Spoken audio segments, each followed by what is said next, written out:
Wait.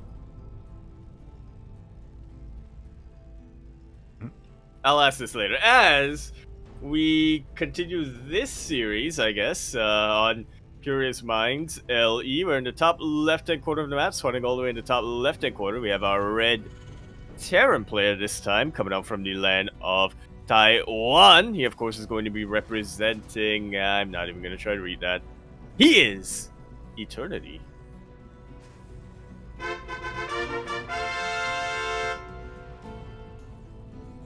And spawning in the bottom right-hand corner of Curious Minds LE, we have the Blue Zerg player himself representing the Juggernauts. Currently up 1-0 in the series. It is GogojOey.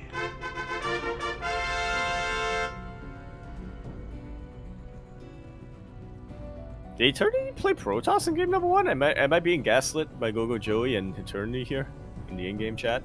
I assumed he played Darren. I assume. So they're just gaslighting me. Did they say Protoss? Eternally. Yeah. They were like, oh, Zealots, fucking, they lose so quickly to Banelings. GogojOey's like, you just make Zealots. No, he was talking about always. That was Joey bantering with But Always, Yaku. What? He was bantering with But Always. But the name. Yeah. No, it wasn't. Are you gaslighting me? What are you talking about? Are you gaslighting me? What are you? It was But Always. But Always was bantering with Joey. No. Are you gaslighting me? No. Are you just because your names are in Mandarin in game, doesn't mean I can't tell the difference. God damn it, Yaku. That's what I said. That's what I was talking about. But I even specifically mentioned the name But Always when we were talking about the bands. What are you? I did. Did you? God damn it. Anyway, GogojOey doing GogojOey things here as we get into the ZvT. He is going for that hidden Roach Warren in the main base. So far, everything's looking pretty normal here, pretty standard, but Eternity, he has to slip into that main. Yeah, not being chased away very well here by the Lings. I can't imagine what went on in game number 1, but knowing GogojOey, he likes his roaches.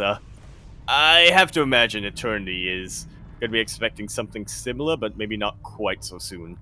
Yeah, exactly. I mean, we are on Curious Minds. Rush distance by ground is relatively short here, much shorter than some of the other maps. So roach pushes do make a lot of sense. And so far, GogojOey has done a great job at keeping this hidden.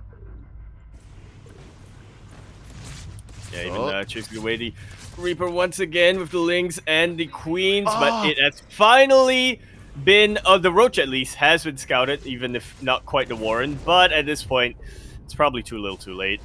Oh, okay, here we go. Eternity, he is responding. He's throwing down the bunker. As you said, he missed the Warren, but he did see the Roaches as they were coming out across the map. Can he actually defend his natural base? Usually a bit of a red flag to see a bunker on the low ground, but yeah, we'll see if he can pull it off. Well, maybe with enough SCV micro, maybe. I'm huffing a copium, but I just really want this series to continue for at least a little while longer. Roaches already rock up, and look at that repair, dude. Yeah, the repairs are good, but I'm worried because we only have Marines coming out here. There is no add-on. We do have a Banshee that's going to be on the way, and that's great and all, but GogojOey is here, ready and now. And that bunker, can it survive? For the time being, but you can't really say the same thing about the SCVs. We don't have game heart, but we can count. Well, at least I can. I can't speak for many other people. I can sort of count. But not that many SCV losses when it's all things considered. Only 5 of them going down, and Eternity now he's getting his Banshees. He's survived the initial Roach rush. He has, and we're getting into a bit of a 2-1-1 here, kind of. It's really...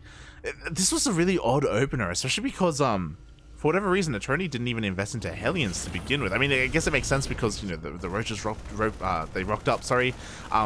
So he decided against that. But, Eternity does defend. His work account was a little bit hindered. He also doesn't have any map presence.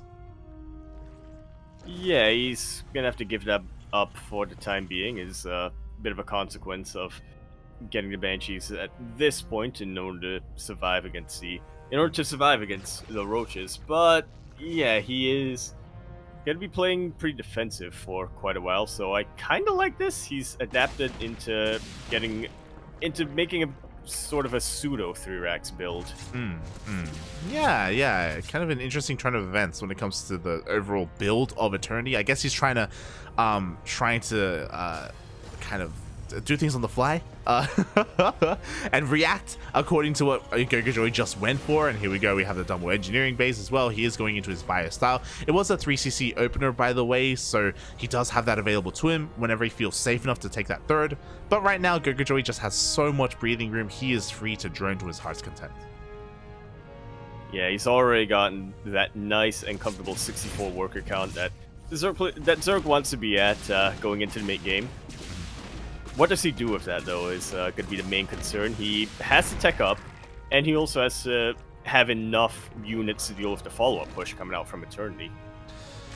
Yeah, and I think the biggest thing when it comes to that, oh my god, he actually commits and gets +1 range. Oh, righty then. This is not something you see every day, especially when from a position like this from GogojOey, who is looking to play a little bit more economic. You know, normally if you're going to come into roaches, you know you have to be as aggressive as possible with them. And also, I just want to say that these Banshees have done a surprising amount of damage. Yo, can they get the Evo Chamber? Oh my god! Right at the last second. Is able to keep that Evo Chamber alive for the time being, at any rate. Yeah, and this fourth base is honestly pretty late, and it's okay. We have to cancel. Cancel? Ooh. Okay, let's get the cancel in the end. But still, like you said, it was already a late fourth base to begin with. It's being even further delayed.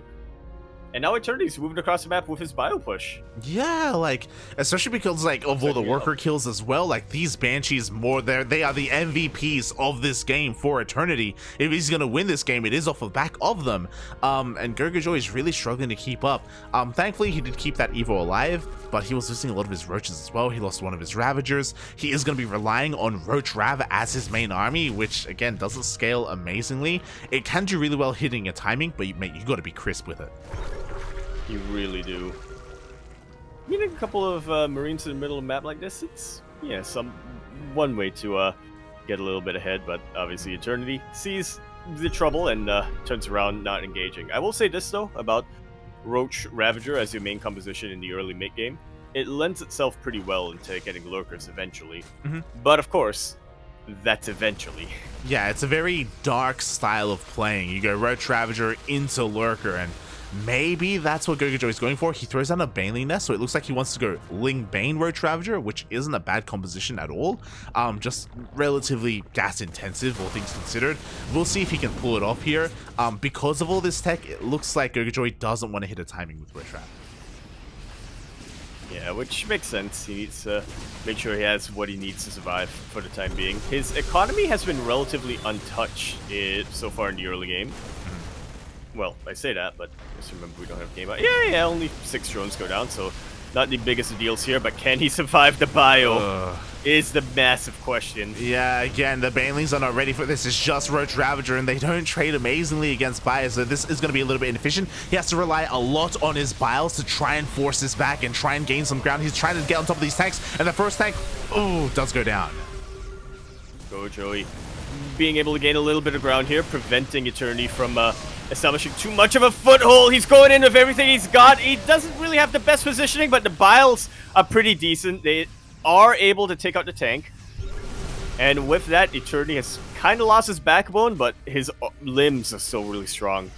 If you want to look at the push as a body metaphor. Exactly, mate. His limbs are strong. Unfortunately, Eternity was just punished for stacking up 2 of his tanks on top of each other, so the 2 of them were taken out at the same time. He does have 1 tank as the backbone of this army, but again, immediately it is going to get biled down, and GogojOey is pushing this all the way back. You can see a big disparity in terms of the supply. That's a little bit misleading because Roach Ravager is very supply inefficient, but with the death of all those tanks, GogojOey, because of the size of this map, he goes for a counterattack immediately. Yeah, not the most efficient trade for GogojOey, but at the end of the day, you need to be trading inefficiently with Roach Ravager like this. You know, you need to sustain some losses in order to prevent your Terran opponent from getting a foothold. Yeah, exactly, and because of that, Eternity, his tank positioning isn't that amazing. It's not in range of this base. Not too many SCVs have fallen here, but GogojOey is not letting up that pressure. He just keeps rallying across the map. Ooh. He's forcing a couple of repairs, which is pretty nice. GogojOey pretty soon to be maxed out, and what worries me light is that he's about to be on Hive Tech, but hasn't really gotten much tech beyond that. Yeah, he's kind of going for like a brute force style here, and here we go once again trying to dive and break this tank line. There's only a single tank, and it is going to get bowed down. A second tank does come out of production just in time, and it is going to be able to hold off the ramp there in between the bases, but that third base is still looking pretty exposed. Yeah, Eternity does have the upgrade advantage though, so these fights are going to go a little bit better for him now. GogojOey making a hard switch into researching melee instead of range. Yeah, I think he's realized that, again, Roach Ravager is on a timer. Like, it's not ideal. He wants to hard switch into Ling Bane. And so far, he's doing so. He's making use of the Hive. We do have Adrenal on the way. And he's still trading with the army. He's forcing out a lot of tanks. He's forcing out a lot of Marauders. When, again, it looks like he's done with Roach Ravager. Yeah, these medevacs are pretty much out of energy as well. True. And there are a lot of medevacs taking up the supply of Eternity here. And we talk about medevacs, they can't attack, so in a way they're kind of dead supply. If they can't heal, they're even deader supply.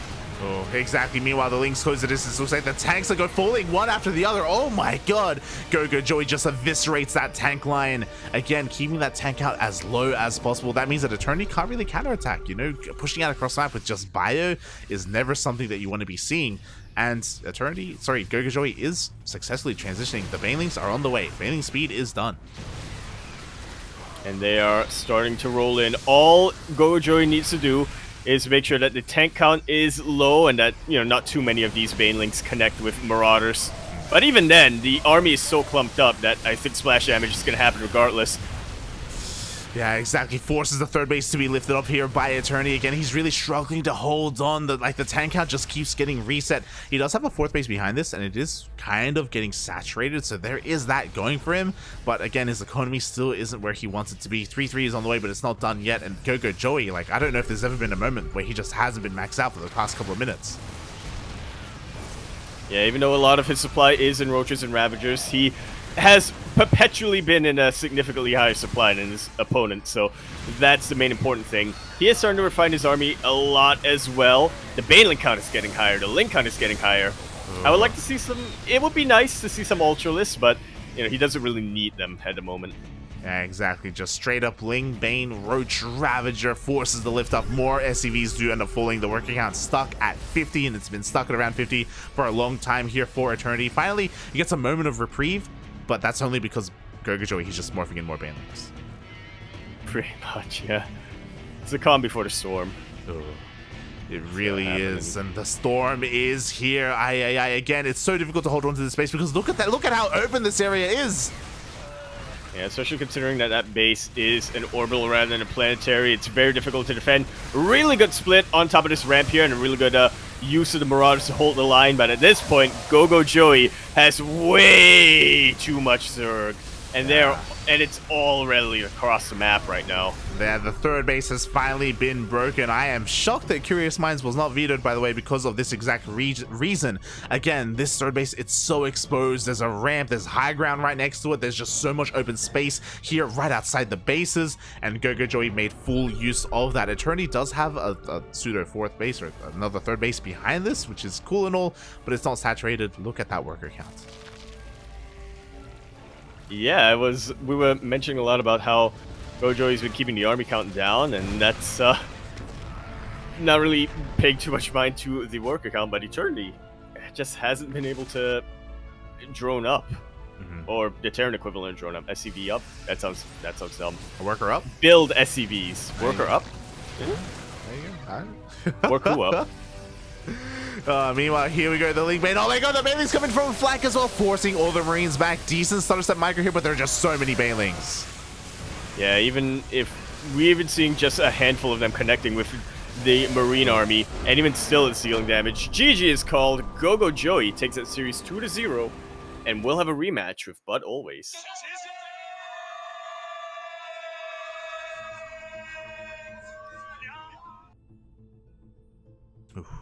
GG. Well played there by GogojOey, doing what he does best, and that is make roaches in ZvT. That's just the way he does it. That is kind of his signature move, his style, if you will. Congratulations, he moves on to face his opponent, as you were saying, one of the Protoss triad here in Taiwan. Oh my god. Let's see how he does here in that rematch. Of course, initially, GogojOey did 2-0, but always it was very convincing fashion. But always has a time. He has been able to ruminate a little bit. He has been able to go back and look at the replays and see what went wrong, especially since he has been waiting for quite a while here. Yeah, and I think that's a good point to bring up, and that is the fact that for those who weren't here earlier, we did cast GogojOey versus ButAlways earlier today in the upper bracket, and ButAlways had some very unique, quirky builds that he showed off, and they just didn't work against GogojOey. And I don't expect ButAlways to whip that out again. You know, I expect him to approach this a little bit differently and maybe even play standard, or maybe even, you know, again, play in a different fashion with some other kind of quirky build.